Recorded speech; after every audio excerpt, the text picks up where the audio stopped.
तर पहा आता आम्ही आतमध्ये आलो दर्शनासाठी आणि दर्शनासाठी पहिली रांग। तर मग म्हटलं चला रांगेतच घेऊन दर्शन घेऊया। तर मग श्री संत तुकाराम महाराजांचे 14 टाळकरी होते, त्यांपैकी एक जे होते गंगाजी पंत मवाळ यांच्या भेटीसाठी पंढरीचे पांडुरंग इथे 5-6 दिवस मुक्कामाला येतात। म्हणजे 376 वर्षांपूर्वीची परंपरा आहे। पांडुरंगाचा उत्सव दरवर्षी खूप आनंदात साजरा करतात।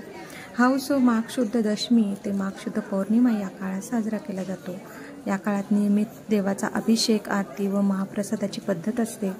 माघ शुद्ध दशमीला पहाटे जेव्हा देव येतात तेव्हा पाऊलखडीचे कीर्तन असतं आणि देवाचे येतानाचे पाऊलखुणा दिसतात। तसेच देव जेव्हा जातात माघवद्य प्रतिपदेला तेव्हा सुद्धा पाऊलखडीचं कीर्तन असतं आणि जातानाचे पाऊलखुणा स्पष्ट दिसतात। तर तुम्ही पाहू शकता विठ्ठलाची मूर्ती किती मस्त प्रकारे सजावट केलेली आहे आणि भक्तांना त्याचं दर्शन घेण्यासाठी फुलं केलेलं आहे।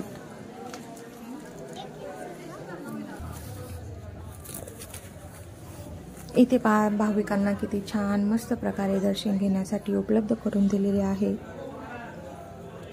आणि भाविक यांचा पुरेपूर फायदा घेत आहे।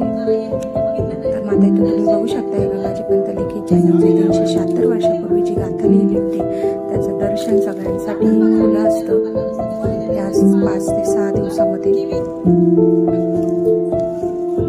आता तुम्ही बघू शकता हे बघा हे।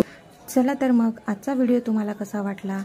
अजूनही जर सबस्क्राईब केलं नसेल चॅनलला तर सबस्क्राईब नक्की करा। व्हिडिओ आवडला असेल तर कमेंट करून नक्की सांगा। तोपर्यंत धन्यवाद।